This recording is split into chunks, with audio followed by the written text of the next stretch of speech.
She vanished for 12 years.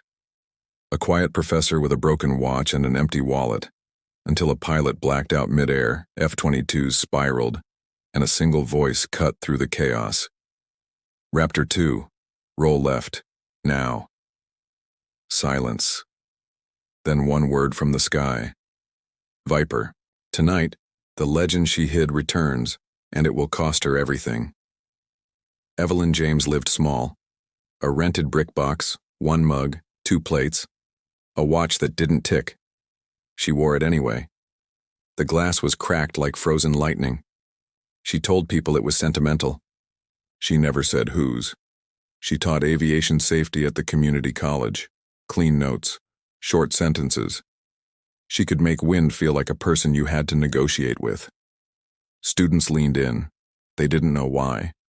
The base sat beyond a dusty road that chewed tires and memory. She always took that road. The highway was faster, but it didn't rattle her bones into honesty. 12 years of not being the person the sky once knew. 12 years of small talk and smaller rooms. At night she opened a drawer. An empty wallet lay inside. It had once been heavy with a card that opened steel doors. Now it held air, a folded joke on a torn scrap, and the ache of a name she didn't say. On Thursday, the base asked for a civilian opinion on simulator upgrades. No big deal, they said. Sign in, walk through, smile at screens.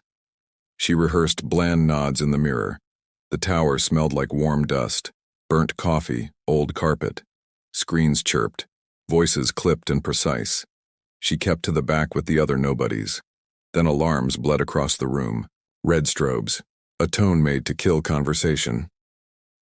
Medical in flight, someone called. Lead Raptor unresponsive. 2, 3, 4 and tight. The young voice on frequency shook. Tower, 2. Lead is out. We're unstable. Say again, unstable. Evelyn's hand rose a fraction like it knew the shape of a stick. No one moved fast enough. The watch on her wrist felt heavy. Her voice arrived before permission. Calm, low. 2, roll left 30. 3, tuck. 4, breathe. You're not leading. You're listening. The scope steadied like a herd hearing a shepherd. Heads turned. A whisper slipped through headsets. Viper? Evelyn did not flinch. Gear down, she said. We land now. The door to the tower slammed open. A pilot stared at her, helmet under his arm, eyes wide. Then a second alarm grew from the floor, hungry, deeper, and every screen blinked. Something else was coming. The second alarm belonged to wind. A sudden shear rolled in from the west like a shoulder through a crowd. The windsock spasmed, then pretended nothing had happened. Everyone who knew looked at dust angles, shadow drift, the nervous shimmer over asphalt. 2, shear from your 9, Evelyn said. You'll feel it before you see it. How much? He asked. Enough to make you pay attention. Her gaze slid to the skyline. The dusty road cut a brown seam to town. Memory walked that road at night. On the passenger seat, an empty wallet had once held someone else's laugh. He'd kept her bad jokes, her last-ditch luck. A desert took him. The watch cracked the same week. 3, you're hunting, she said. Stop, the ground isn't lost. Copy. 4, you're too proud of that wingtip. The colonel hovered at her shoulder. He didn't touch her. He didn't have to. The room orbited the voice that had taken charge. Another pilot patched in from the ground, cool and exact. Your vector is clean, he said, but your legend is louder than your flaps. Evelyn ignored him. 2, let the wind move through you. Don't brace. Breathe it in and out. Copy. His tone dropped into a lane where fear couldn't pass. They rode the slope. The formation stopped trying to impress gravity. Wheels kissed. Rubber chirped. 3 bounced, corrected. 4 slid a touch, caught it. 2 stayed honest. Applause lived in everyone's throats and didn't dare come out. Then the first Raptor rolled a foot too far. The pilot groaned once on frequency. A medical team ran. He slumped, mask fogged, still breathing, but gone from the moment. The young voice on 2 wavered. Tower, Viper, leads out cold. We're 3 plus sick. Taxi slow. Evelyn said. Nobody proves anything today. The deeper alarm cut off, mid-howl. The sudden quiet tasted metallic. Who authorized her? Someone whispered. The colonel didn't answer. He looked at Evelyn's wrist instead, at the broken watch that didn't tick and would not leave. On the ramp, medics lifted lead. He twitched. Not right. The kid on 2 went silent. The ground pilot broke in. Command wants debrief with Viper. Evelyn closed her eyes. 12 years of quiet ended in 4 minutes. She opened them to a sky that remembered her voice. She would have walked away, back down the dusty road. But the radio cracked once more, thin and far, like distance itself was speaking. Unknown fast movers on long range, a controller said. Not ours. The room breathed in and forgot how to breathe out. They weren't enemy aircraft. Not here, not today. The scope painted weather ghosts, refraction tricks, the kind that teach humility. But for a long minute, no one knew. That minute stretched like wire. False echoes, the tech said at last. Front-stacked layers acting cute. Laughter burst and died in the same second. The colonel rubbed his jaw. Get me ops, and someone fix that wind sensor. Evelyn should have left. The job she was hired for had ended 10 heartbeats ago. But the kid on 2 still hadn't said a word. She set the headset on the console and felt its heat fade against her palm. She pictured the dusty road home. Evening light turning gravel to old silver. Her little house with its porch facing a wide plate of sky. The drawer with the empty wallet. The shoebox with gloves that remembered another grip. Professor James, the colonel said, voice neutral and exacting. You'll come with me. She weighed refusal. It felt like a coat 2 sizes too small. Fine. They stepped into the narrow corridor. The air was cooler there. It smelled like fresh paint over stubborn past. You just commandeered my tower, he said. No, she said. I borrowed it. You can't be here, and yet, without you. He stopped. The sentence looked for a place to land and couldn't find one. They walked past a window. On the ramp, the kid from 2 climbed down, legs shaking. He looked up at the tower as if to find the shape of a voice. What do you want from me, Colonel? He looked at her watch. History I can trust. They entered a briefing room that pretended to be larger than it was. A map, a pot of stale coffee, chairs that complained. A young intelligence officer started a recorder, realized who he was looking at, and forgot how to swallow. Evelyn sat. The chair sighed. Ask your questions. Where have you been, V? He stopped himself. Ms. James. Teaching people not to die. Before that, teaching myself the same thing, louder. The door pushed open. The ground pilot stepped in. He had the cool voice from before, the kind that lived in checklists. He set a folder on the table, then hesitated. Ma'am, he said. Thank you. Don't thank me yet, she said. The colonel flipped the folder, a satellite image, a scribbled timeline. Leads biometrics show sporadic hypoxia. We'll find the leak. He tapped the map. Meanwhile, training tempo increases. New students, new pressure. I need a voice that can cut panic. Hire one, she said. I just did, he said. She looked down at her hands. They were steady. That scared her more than the alarms. I left for a reason, she said. I carry that reason every day. The broken watch? The ground pilot asked. Too curious. Too young. The empty wallet, she said. Silence found a chair of its own. The colonel leaned in. I don't need your past. I need your voice in the room for 6 weeks. 6 weeks turns into 6 years, she said, almost to herself. He didn't deny it. Good leaders don't lie about gravity. She stood. I'll drive. I'll think. Tonight, he said. She left the tower. The dusty road waited, honest as ever. Gravel clicked under her tires. The sun stretched long. Heat finally loosened its jaw. Halfway home, an F-22 tore low across the fields. Not standard, not allowed. It wagged once, quick, like a salute. She pulled over and sat there. The engine ticked. Crickets sounded like static. Her phone buzzed. Unknown number, she let it die. It buzzed again. Same number, she answered. Evelyn James? A woman's voice, crisp. Medical here. Lead just woke. He asked for Viper. He's asking for you. Evelyn looked at the broken watch. For a heartbeat, she thought she heard it click. She turned the car around, sent dust up like ghosts, and aimed back at the base.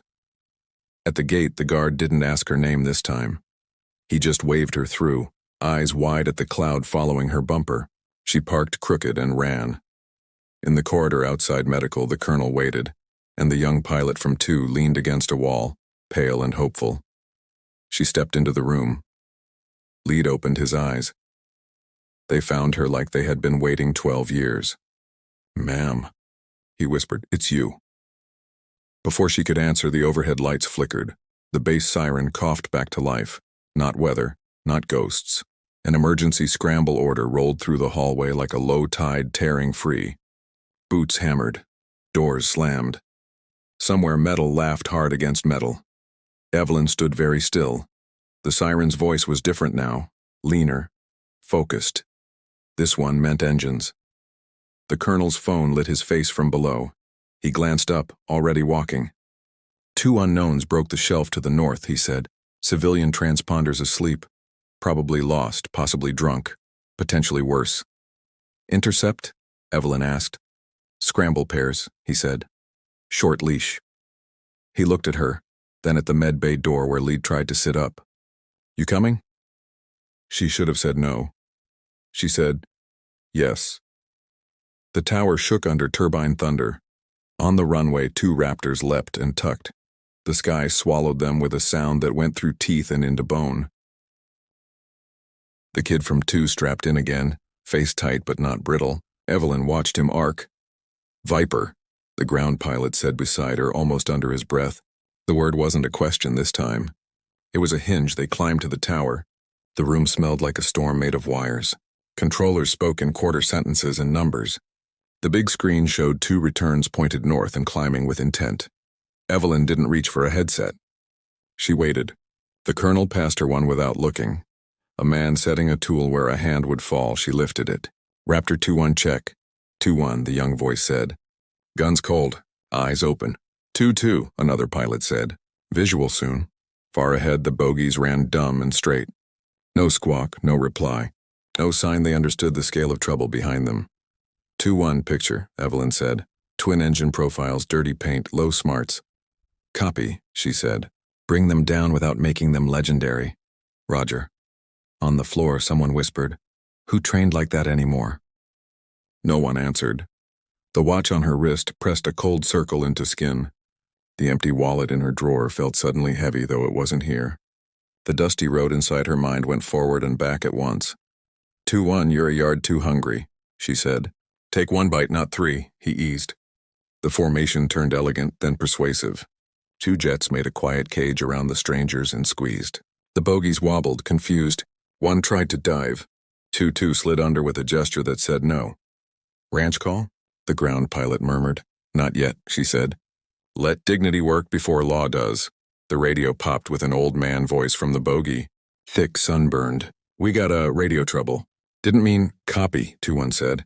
Follow us down. They obeyed with the reluctance of people returning a stolen cart. Evelyn let her breath go. The room brightened a shade. The colonel rolled his shoulders once, like shaking off a coat. Viper, 2-1 said after a beat. You staying a while? She looked at the horizon. The sky had the color of dry paper, waiting for ink. I'm here today, she said. Tomorrow negotiates with itself. In medical, Lead would ask for her again. In the classroom, a stack of essays waited for her red pen. The empty wallet held a folded joke. The broken watch refused to tick. The dusty road wanted to tell her the simplest truth. You can drive away, but the sky has a longer reach. The bogies touched down, escorted shame in tow. Security trucks fanned like cautious dogs. The base exhaled. The colonel turned to her. 6 weeks. Let me borrow your voice. She didn't answer. She watched 2-1 taxi by. He lifted his gloved hand once and held it there. A still, square salute of gratitude and plea. A controller tugged her sleeve. "Ma'am, you'll want to hear this," he said, pressing another headset into her palm. A new frequency hummed. A voice she had not heard in 12 years filled her ear. Older, smoked by time, but unmistakable. "Viper," it said. "If you're there, I owe you a question and a debt." The room receded. The watch went colder. The empty wallet miles away in a drawer felt suddenly full. She closed her eyes. "Say again," she whispered. The voice came back. "Steady now. Viper, it's Ghost." The call sign she had buried rose like heat over a runway, and then the line went dead. The tower emptied into orders. Voices broke into code, numbers, acronyms that sounded like stones. Evelyn held the headset, but the voice in her ear wasn't from here. It wasn't from now. "Viper, it's Ghost." Her chest closed around air. Ghost had been gone 12 years. She had folded his letters into the shoebox. She had driven the dusty road home after the memorial with a silence that still lived in the seams of her car seats. She pressed the earpiece tighter. "Say again," static rolled. Then not long. "Just listen." The colonel leaned toward her. "Who?" She shook her head. "Later." On the scopes, the Raptors finished shepherding the bogies down.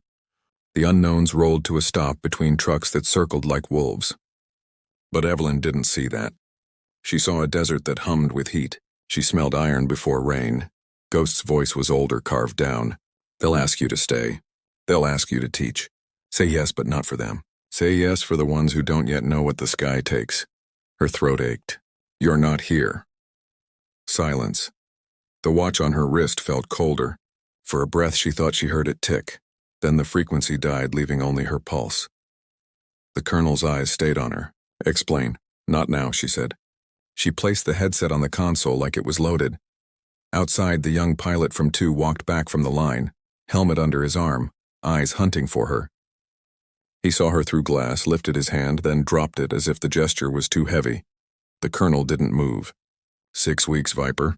6 weeks or the sky eats my kids alive." She touched the cracked watch, then the console. 6 weeks, she said. "But after that I go," his jaw set. He knew bargains with the sky were always lies. The radio hissed once more, softer this time. Not Ghost, not anyone she knew, just a whisper of weather. But she felt the road behind her close like a gate. Her life of hiding had ended, and she didn't know if she was relieved or afraid. Evelyn's classroom smelled of chalk and old air conditioning. She stood in front of rows of students who had no idea the base sirens had rewritten her week. She should have been grading their essays. Instead, she was tracing lines of wind on the board like they were arteries. One student raised a hand. "Professor? Why do you always wear that broken watch?" The question landed like a round. "Habit," she said. She capped the marker, her voice too flat. The class scribbled notes. They didn't know she was still listening to echoes in her ear. At night, the shoebox waited. She opened it. Gloves, letters. A patch that once made strangers salute her. She placed the headset cord she had pocketed from the tower inside, closed the lid, sat with it. Her phone buzzed again. "Unknown number." She answered. "Ms. James," the colonel's aide said. "Briefing at 0600. Training cadre wants you in the chair." She almost refused. But the watch on her wrist felt heavier than the room. "I'll come." The next morning, the simulator bay smelled of sweat and circuitry.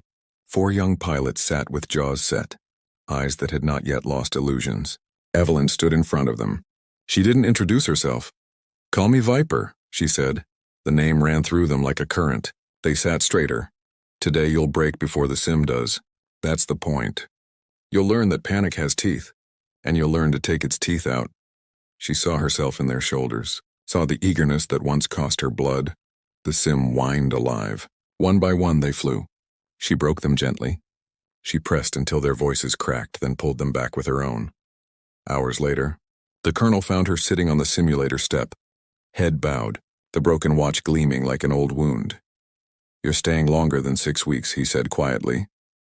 She didn't answer, because in her ear, when the sim had gone silent, she had heard it again. A voice like smoke, like distance, "Ghost." "Viper," he had whispered. The watch ticked once, just once, and she knew the past wasn't done with her. The colonel's phone vibrated. He looked down, face hardening. "We've got another scramble." She rose. The sky was calling, and this time she wasn't sure she could refuse. The scramble call was not a drill. Sirens carved the dawn, Raptors thundered off the runway, their tails dragging shadows across the fields. Evelyn stood at the tower glass, headset pressed to her ear. The cracked watch on her wrist burned cold. 2 young pilots she had trained yesterday were in those cockpits now. She had broken their voices in the simulator, only to teach them how to mend. And now the sky wanted to test if the lesson had stuck. 2-1 airborne, the young man said. His voice carried steel, but steel bends when heat comes. 2-2 visual on lead came another. Evelyn's throat ached. She should have been grading papers. Instead, she was holding the thin thread between hope and memory. The colonel stood behind her. He didn't ask permission anymore. He just listened. The radar painted the picture. 2 fast movers, transponders dark, climbing without manners. Too clean to be drunks, too sloppy to be professionals. And yet their path cut toward civilian lanes. Evelyn lifted her voice. 2-1, don't bite early. Let them show their teeth before you show yours. Copy. She could hear his breath steady. The watch ticked once. She froze. The room seemed to hear it too, though no one looked. The bogies wavered, turned, then broke formation like dice thrown across a table. 1 dove, 1 climbed. Evelyn spoke faster. 2-1, take the high. 2-2, don't chase the low, just hurt it. Push it where it doesn't want to go. Roger. Engines howled through the headset. The glass shook. Controllers clenched their fists around pencils. The dive slowed. The climb steadied. Both bogies realized they were caught. Then a voice crackled into her ear. Not the young pilots. Not the colonel, Viper, it said. Ghost's voice, ragged and sure. Time's not done with you. Not yet, her hand trembled. Say again, static. Then silence. But the watch ticked once more, and this time it didn't stop. 2-1's voice cut in. Contact stabilizing. They're with us. Requesting vector home. The colonel exhaled. He looked at her. You heard something. She nodded. Ghost. He didn't argue. He had seen enough of the impossible to let it stand. The Raptors guided the strangers down. Security trucks fanned out. The base sighed like lungs finding air. Evelyn removed the headset. Her hand left sweat on the plastic. The colonel stepped closer. 6 weeks? Her eyes were on the horizon. The dusty road in her mind didn't lead away anymore. It led forward.